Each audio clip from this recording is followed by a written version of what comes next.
Hello বন্ধুরা, তোমরা সবাই কেমন আছো? আশা করি অনেক ভালো। আমরা আছি আর কি, মোটামুটি প্রচণ্ড গরমে মোটামুটি আছি।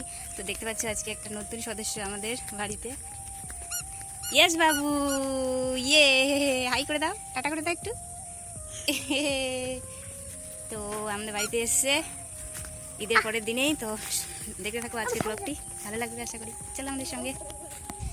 এই যে আমরা যাচ্ছি, বলো কিছু বলো। তোমরা সবাই ভালো আছো? আমি ভালো আছি বলো। আমার ইয়াসবাবুটা খুব লজ্জা পায়, ভীষণ লাজুক ছেলেটা আমার। আর এই যে আমার ফুচকি সোনা, এটা একটা হামি দিয়ে দাও তো, হামি দিয়ে দাও। ওলে বাপ, দেখতে পাচ্ছ তোমাদের একটি সুইট হামি দিয়ে দিচ্ছে না শোনা? ওলে বলে বাবুটা আমার খাই।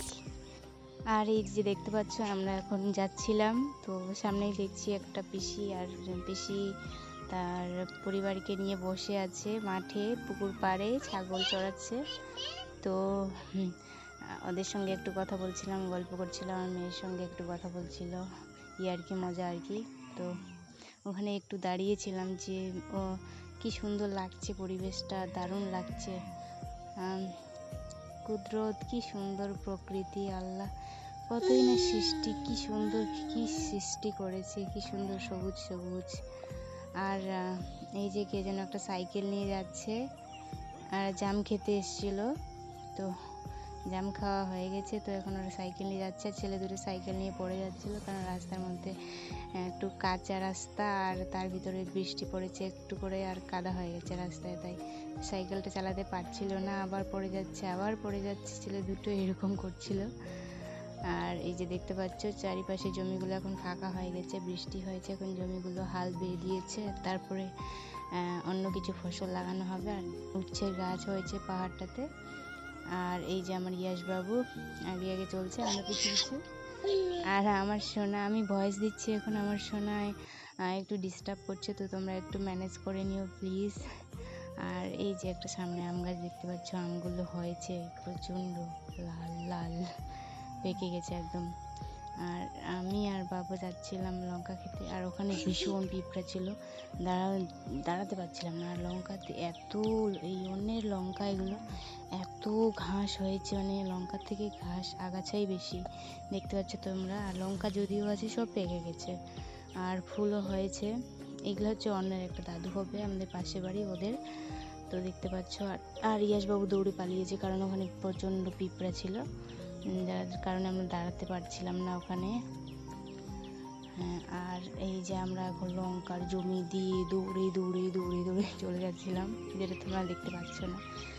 তো আমরা এখন যাচ্ছি, আর দেখতে পাচ্ছি চারিপাশে জমিগুলো এখন সবুজ হয়ে আছে, কিছুদিন পর আর থাকবে না। আর আমিও দৌড়াচ্ছি, দেখতে পাচ্ছ কোন দিক থেকে কোন দিকে যাচ্ছে বুঝতে পারছি না। এই যে দেখতে পাচ্ছ, এই যে সবুজ সবুজ, আমাকে সবুজ এত ভালো লাগে, প্রচণ্ড ভালো লাগে সবুজ। আর এই যে সামনে আর রাস্তা হচ্ছে, আম গাছটার ওখানে চলে আসছি আমরা। আর প্রচণ্ড সুন্দর লাগছে পরিবেশটা, সবুজ সবুজ, মনটা এমনিতেও ভারী সুন্দর, ভালো লাগছে, কি বলবো, আলহামদুলিল্লাহ অনেক অনেক ভালো লাগছে। আর বাইরে বেরোলেই অনেক ভালো লাগে। আর এই যে আমার ফুচকি সোনা ওদের সঙ্গে খেলবে বলে বাহানা করেছে, তাই ওকে ছেড়ে দিয়েছি। এগুলো ওই দুটো আর মাসি হবে, ওটা আর নানি হবে, আর নানু হবে, ওটা আমাদের গ্রামেরই, কিন্তু ওরা আমাদের বাড়ির এখানে সবসময় আসে, তাই ওদের সঙ্গে পরিচিত খুব, তাই ওদের সঙ্গে খেলতে ভালোবাসে। ওই যে রাফিকা মাসি বললেই ও খুশি, ওর সঙ্গে খেলতে চলে আসে। তো আর ইয়াসবাবু ছিল, আর এই যে ছাগলগুলো ওরা চড়াচ্ছিল, আর এই যে দুইটা ছাগল। কি হলো সোনা? বলি বাবলে। আর অনেক গল্প টল্প করছিল আর কি, আমার মেয়ের কথা বলছিল, ওর শরীরটা এখন কেমন আছে। আর আমার মেয়েকে তো বন্ধুরা প্রচণ্ড গরম, আজ বিকেলে দেখতে পাচ্ছ রোদে আমাদের অবস্থা খুব খারাপ। আর পিঁপড়ার ভয়ে আমরা ভিতরে যেতে পারিনি, জমির ভিতরে প্রচণ্ড পিঁপড়া, ইয়াসকেও কামড়িয়েছে আমাকেও, তাই আমরা আবার বাড়ির দিকে যাচ্ছি।